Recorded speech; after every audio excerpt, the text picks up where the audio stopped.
Well, thank you very much, Speaker. My question is to the Deputy Premier.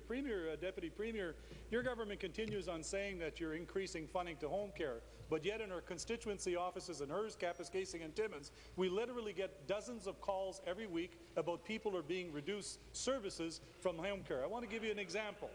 We have Roland Dumoulin, who's blind, who lives in Kapuskasing. She was getting a day and a half a week where somebody would come in and do her personal care or bathing, do her light housekeeping and her meal preparation. She now gets a call last Wednesday saying that that's now going to be reduced down to 0.5 hours per day, 2 days a week. How is Roland able to stay at home independently if you're continually cutting the services that she needs to be able to stay there? Deputy Premier.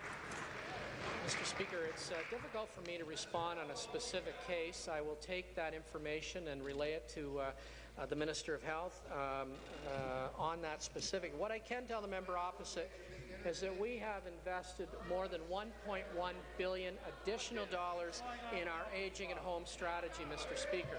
The other thing I can share with the member opposite that I do concur there's more to be done. He's right about that. I met with a constituent yesterday who just had his services increased. He has MS. It was well publicized in our local media, Mr. Speaker. Those cases are happening as well. So we'll look at that individual case to have a better understanding of what happened in that circumstance.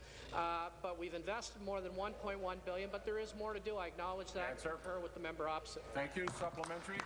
But to the Deputy Premier, it shouldn't take a constituent having to call her MPP in order to deal with what needs to be done automatically in our healthcare system. And this is just the tip of the iceberg. The other one is Judith Moses. Judith is a frail individual who lives in the city of Timmins. She is a person who is frail and is not able to do much of what she needs to do at home. She needs services every day in her home to prepare her meals, to do the things that need to be done for her to be able to live independently. She's incontinent at night. She needs somebody to change the bed. Now she goes from 7 days a week to 2. How is she to stay in her home independently if you're going to be reducing those services? Will you commit to increasing the funding to those services or doing the shift in resources in order to make sure that people are able to live at home independently and not have to call her MPP to get their services? Thank you, Deputy Premier. Again, Mr. Speaker, it's difficult for me to respond to an individual case. I'll undertake to follow up with the Minister of Health on that.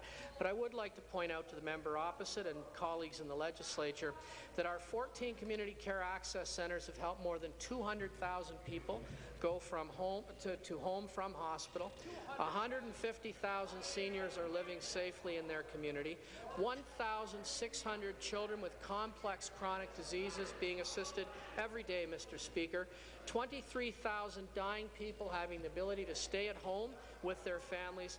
Thousands of people find the different health care services they need and are provided to more than 50,000 children. Mr. Speaker, there are always going to be circumstances, unfortunately, like the member raises. I also see circumstances the opposite where services have gone up, but I do undertake to look into that specific case, and ideally we want to ensure. Final supplementary. Well, I appreciate the offer to look independently into these particular cases. We've already done so with our CCAC. But here's what the problem is. There's $116 million a year for the Northeastern Ontario CCAC. It covers Sault Ste. Marie, Sudbury, North Bay, and every community going north. The issue is there's not enough money to go around. We have an increasing aging population who have a deeper need year per year, and there's more people going into the system. So what is the CCAC doing? It's saying, listen, we're going to try to reduce services to those people that we think we can do that with so that we can increase services to those people who are in higher need. The long and the short of the story is that people are going to fail as a result of that.